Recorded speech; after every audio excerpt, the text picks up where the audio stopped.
My name is Barbara Magnoni, and I am the owner and director of EA Consultants, which is a consulting firm that focuses on financial inclusion.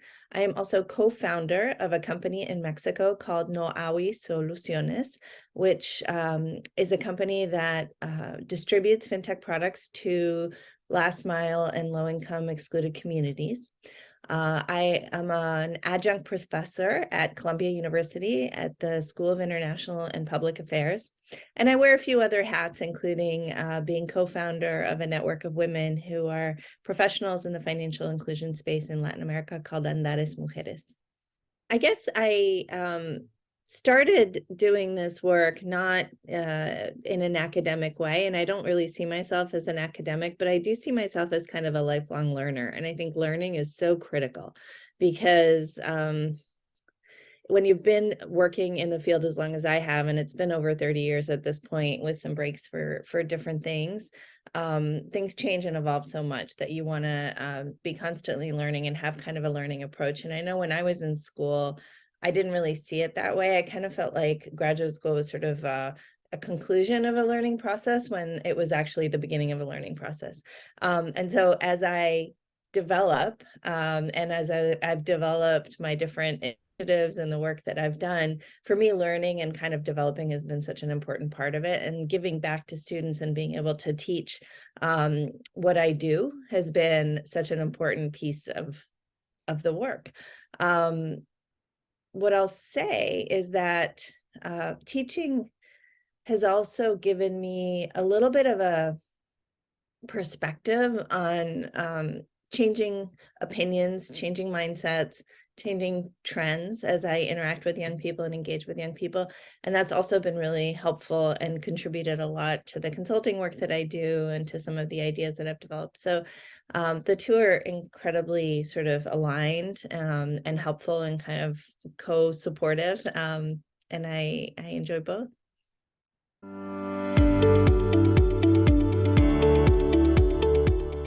Yeah, so a few years ago, before the pandemic, a colleague of mine, Claudette Martinez, and I, doing some due diligence on a few fintechs in the country for some angel investors. And as we were analyzing these companies, what we realized was that they really weren't reaching very many women, and they weren't really reaching a lot of last mile customers. They were kind of picking the sort of easy, low-hanging fruit. And at the same time, we were working with a team of older ladies who were lovely, who were doing some survey work for us on another fintech project. And we had to train them and how to explain financial services, how to sell, an idea, because they had to explain an idea and kind of test it with our respondents. And we found that people really well to them, that they learned the tech pretty easily, that the engagement was really... Put these two things together and said, well, what if we use a similar kind of workforce of older women from the communities that maybe don't have the sophisticated kind of technological background and education, but we could train them as a frontline distribution channel for fintech products that are not reaching some people because the primary, and this is a little bit different geographically, but in Mexico, the primary distribution channel for fintechs traditionally has been digital marketing. So, a lot of people don't trust digital marketing or don't click on buttons on Facebook and purchase things. And so they were really being left out of that. That's changing a little bit more. I think we're becoming more and more aware of the importance of physical contact and kind of developing relationships and teaching and trust building, et cetera. But that's really where the idea came from and what we hope to do.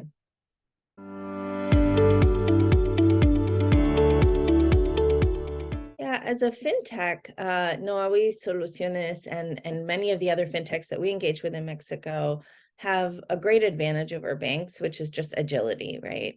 We're able to kind of see what's happening. So I'll give you the example of the pandemic, which is kind of an obvious example, but we're able to kind of see what's happening in the market and adapt to it and adjust relatively quickly. So when, for example, lockdowns took place during the pandemic, we actually took our product to a digital platform. So we moved away from face-to-face contact, but recognizing the importance of having kind of human contact, we developed a platform where we could offer the services remotely on an app or web-based platform, and offer them either by phone, social media, SMS and WhatsApp, or in person eventually, and have everything on there. And we did that really quickly. And, that sort of agility to see a situation and see what's happening and then be able to adapt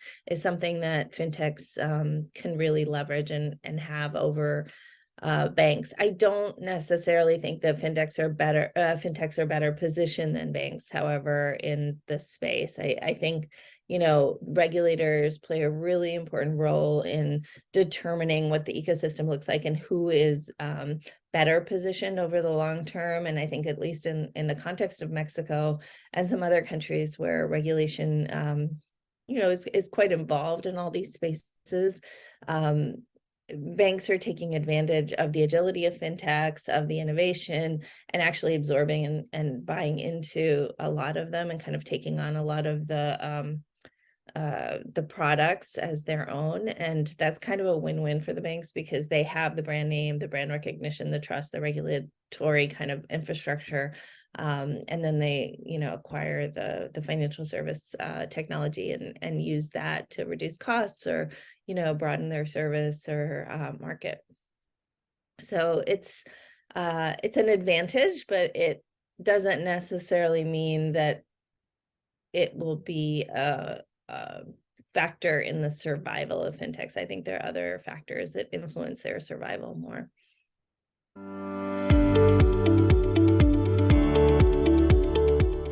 I think that a lot of financial service providers, perhaps pushed by the pandemic because they were quite comfortable maybe before, have learned that having a financial technology kind of internally is critical, and a digital financial strategy is critical, right? So we just did a study with FAI, funded by the MasterCard Center for Inclusive Growth, on Central American microfinance institutions. And these are institutions that are quite small just because of the size of the populations, and very dispersed around along Central America. And, probably the kinds of institutions you would associate with like legacy systems quite a bit. And they were incredibly agile in adapting to lockdowns in the pandemic. They hired or had on staff programmers and basically mimicked a lot of the fintech technology that was already out there, and brought it in-house. Some of them, of course, paid for some of that, but they were able to really catch up at relatively low costs, because programmers are not the most expensive part of building a digital financial strategy. It's really distribution, and they already had the distribution. So I think that FSPs are very well positioned to take over a lot of that digital space and do it in a way that will be a little bit cheaper, because they don't have to start building a brand or building a distribution process, because they already have a lot of that, but rather use it as a way to become a little bit more multi-channel or omni-channel, and build in digital financial services.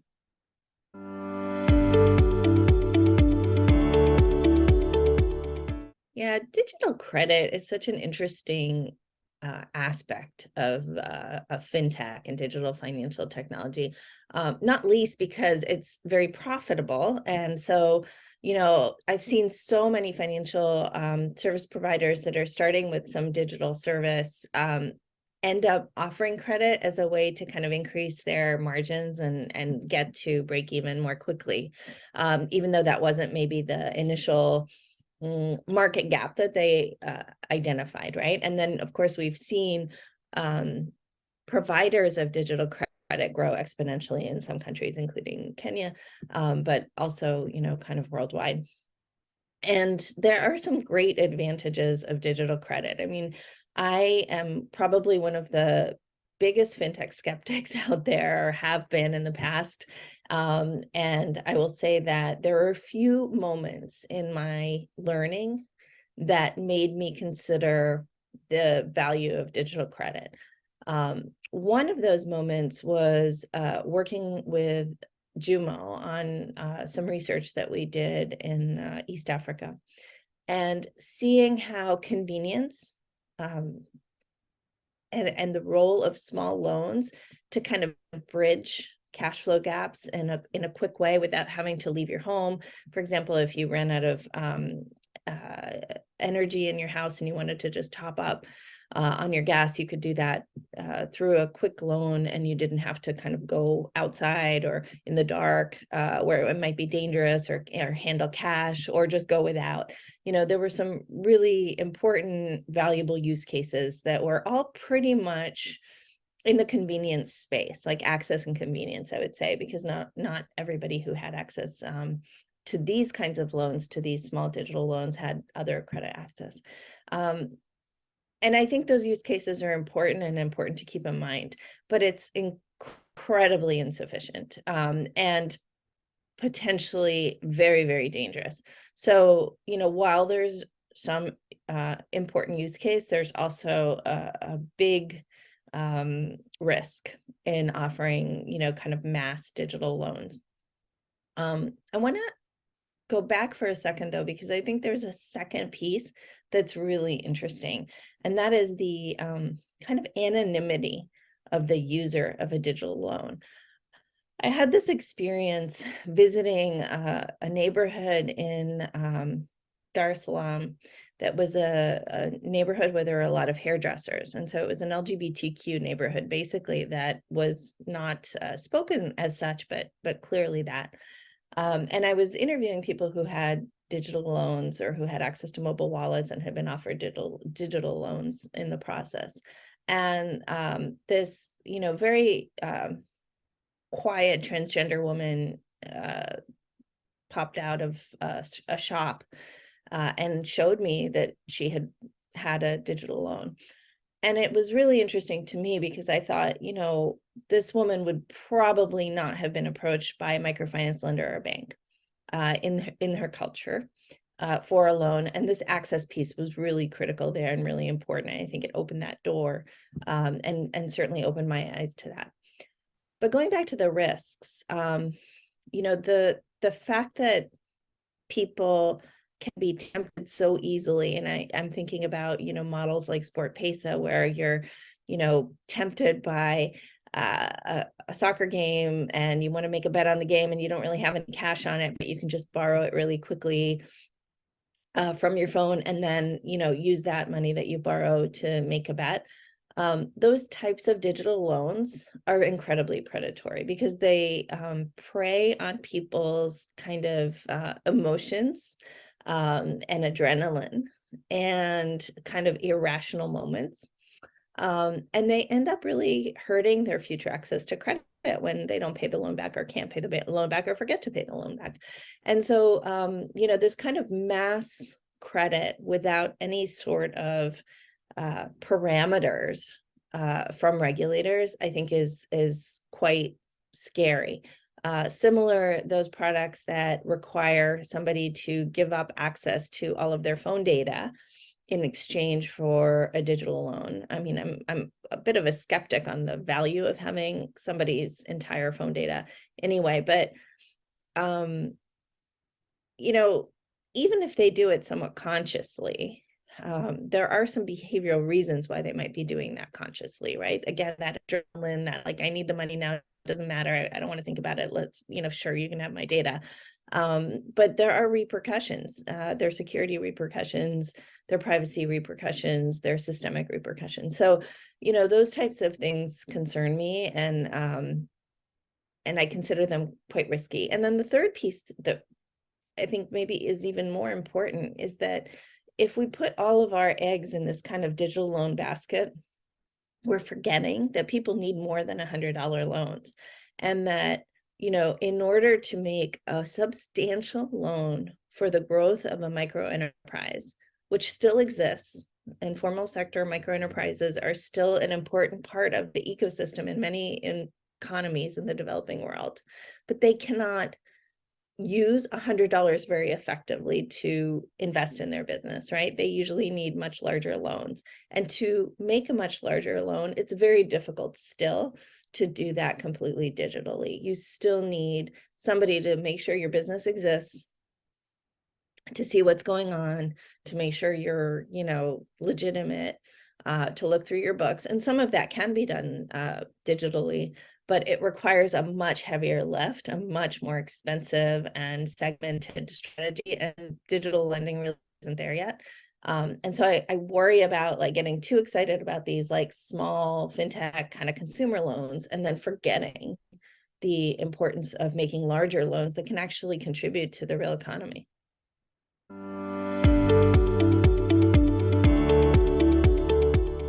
So the question of women's empowerment is a really tricky one, and it's one that I've been doing a lot of thinking about with kind of a fresh set of eyes recently, because I have sort of become more aware of some common practices in financial inclusion that are actually excluding women, even though in some cases they're targeting women almost solely.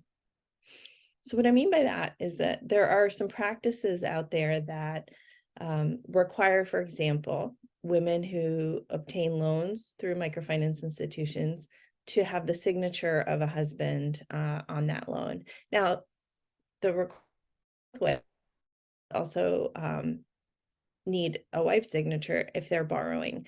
But the reality is a lot of those institutions are targeting women and lend, either exclusively to women or to a majority of women, or even 50% women. But the reason that that is concerning to me is that within the context of our social norms and patriarchal culture, having a wife sign off on your loan is not the same as having a husband sign off on your loan. We have enormously high levels of domestic abuse in many of the countries that we work. And so you can imagine the power differences that might be occurring inside the house. And the moment that the husband learns about a loan or signs off on a loan, he feels a little bit of ownership over that loan, and how that might change the use of the loan and the feeling of empowerment or non-empowerment that a woman might have. So this is kind of a new angle that I'm looking at this topic through, without really invalidating that I've also met tons of female micro entrepreneurs who have borrowed money and felt incredible agency through that process and made decisions about how to use the money, and kind of develop. So it's a bit of a nuanced conversation, and I think where I'm landing is on intentionality. Right? So if we are intentional about designing products, services, and processes that are inclusive to women, we are much more likely to avoid some of the pitfalls that may happen because our society is reflective of a power imbalance, right? If we are not intentional, we will just be replicating that power imbalance in our services, because that's what our society is, and all we are is a reflection of our society. So I'm kind of landing on intentionality as a really important piece.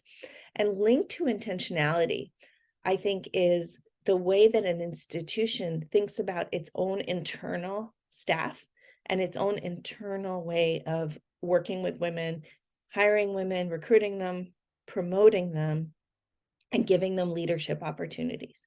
Because if we don't recognize the value of women inside our institution, then it's suggestive that we might not be recognizing the real value of women at the client level or the women we serve. And that's really important.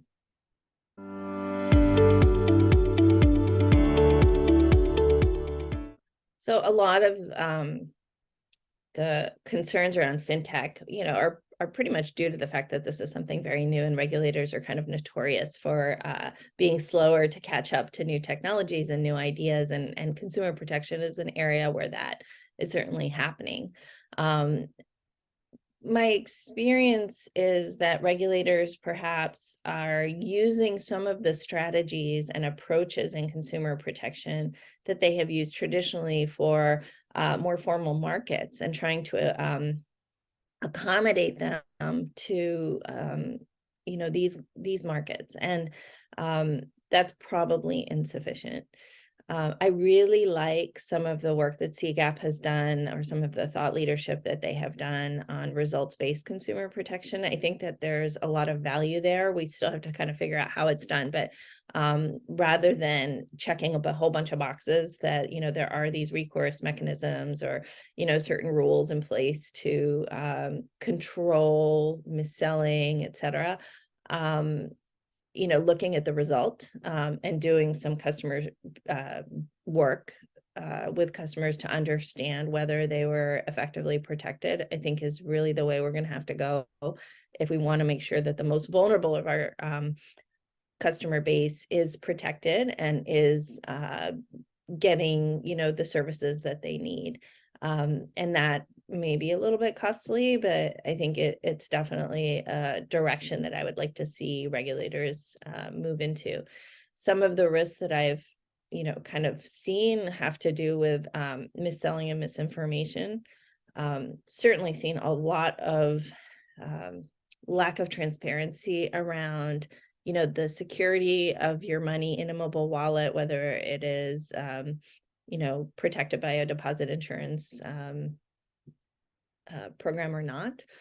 I think there's a lot of misunderstanding around that, and at least in Mexico, probably the reason that consumers are really looking at like digital wallets that are backed by banks more than others, because they're more confident that money will be protected. I think privacy issues, they're really tricky. They certainly are important to people, but we also see that, in the moment of truth, that people don't always make decisions based on privacy. And so there's a lot of room to kind of have some more stringent regulation around privacy, but also kind of cautiously, right? Because having a whole bunch of rules that then are applied, in a way that consumers don't understand might not be the best outcome. So I'm thinking, lots of disclosure, for example, is not very helpful. So we want to be careful about that. But there's just a lot to do. And I would say, maybe the first step is to say, maybe regulators should consider from the outstart what the theory of change of new fintech opportunity is, before even allowing it to act, and keeping it, under control until the results are clear.